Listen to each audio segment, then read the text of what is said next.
Hola, ¿cómo están? Bienvenidos por estar aquí en el reporte Modus Vivendi. En esta ocasión voy a abordar el tema de la Torre de Babel, la famosa Torre de Babel, que no se sabe exactamente desde cuándo se le empezó a llamar Torre de Babel, pero la verdad que no corresponde a lo que actualmente entendemos como lo que es torre, ¿no? Si hablamos de torres, pues podemos hablar de torres de apartamentos, ya sabemos cómo son en las grandes ciudades, u otro tipo de torres. En la Edad Media, una torre era una estructura no más de 50, 40 metros, ¿ya? Donde solo se podía accesar por antiguas escaleras que las hacían así en forma de espiral hasta llegar hasta la cima, ¿no? Hasta el macizo, donde quizás ahí había como un cuartico y una ventanita donde se podía ver, ¿no? Según el oficialismo, aquí nos ubicamos en los tiempos del Imperio Babilónico. Babel es Babilonia, de acuerdo a estudios más recientes. Es decir, que Babel no es un pequeño pueblo o una ciudad que se ubicaba dentro de Babilonia, no, se refería a la verdadera Babilonia.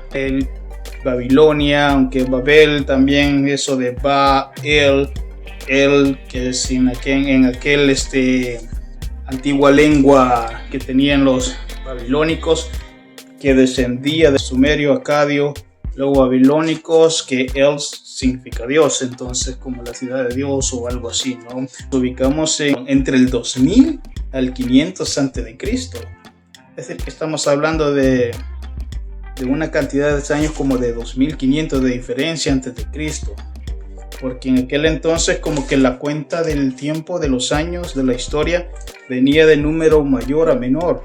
Y es así que también en el Génesis de la Biblia nos da datos de la altura que pudo haber tenido esta dichosa torre, ¿no? En aquel entonces había una medición que le llamaban por codos, que se supone que es como 1,5 metros. Nos habla de un aproximado de 5.453 codos. Que de acuerdo a los estudios recientes, estas edificaciones no superaban en aquel entonces, no superaban los 50, 60 metros o quizás menos, pero en aquel entonces quizás sí fue una edificación súper alta para los ojos de la gente de aquel entonces. Para los ojos actuales creo que no sería un edificio muy alto, quizás sí un edificio inmenso, muy grande, ¿no? en territorio, con unir, qué sé yo, 2 campos de fútbol. Quizás eso era la base o un campo de fútbol, pero lo que es bastante, pero en la altura no superaba la gran cosa. Hay otra cuestión que no encaja, que se supone que esto sucedió después del diluvio, por los descendientes de Noé, ¿no? Que con el tiempo tuvo nietos y por ahí apareció un tal Nimrod, que este fue como el primer rey de Babilonia, ¿no? Y fue que empezó esta empresa de crear esta torre porque querían conocer o desafiar, ese es otro lío, ¿no? Que querían conocerlo, verlo la cara o desafiar, que ya no querían depender del Dios, de aquel Dios de ellos, ¿no? De Yahvé, que lo llamaban, pero a la vez existen otros relatos similares, que muchos estudiosos suponen que es la misma historia de la mal llamada Torre de Babel. Pero esto sucedieron en épocas todavía más antiguas, antes del diluvio, pudo haber sido en la época de la clásica de Sumeria, pudo haber sido mucho antes. Por lo tanto, no deberíamos de estar hablando de una Torre de Babel, sino que de una pirámide de Babel.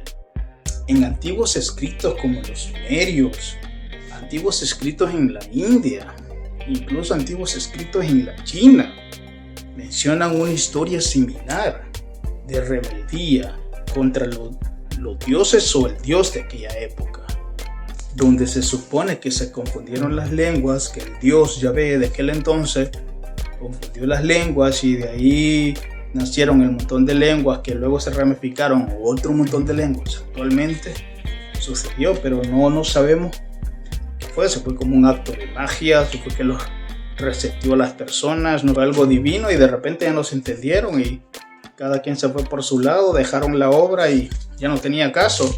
porque por pedir un martillo te llevaban otra cosa, ¿no? Te llevaban una regla, te llevaban un pedazo de piedra, que no era así.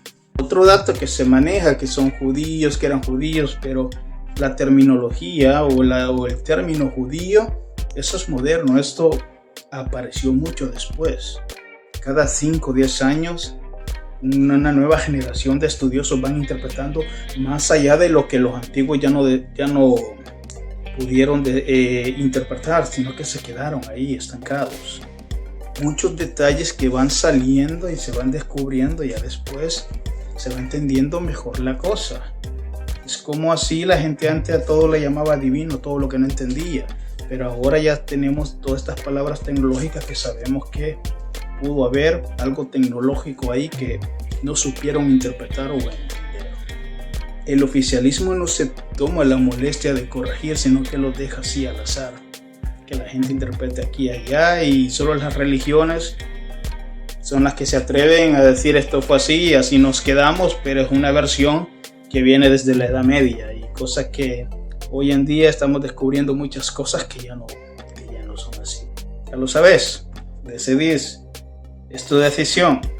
Si aún te gustaría llamarla la Torre de Babel o la pirámide de Babilonia. Nos vemos a la próxima.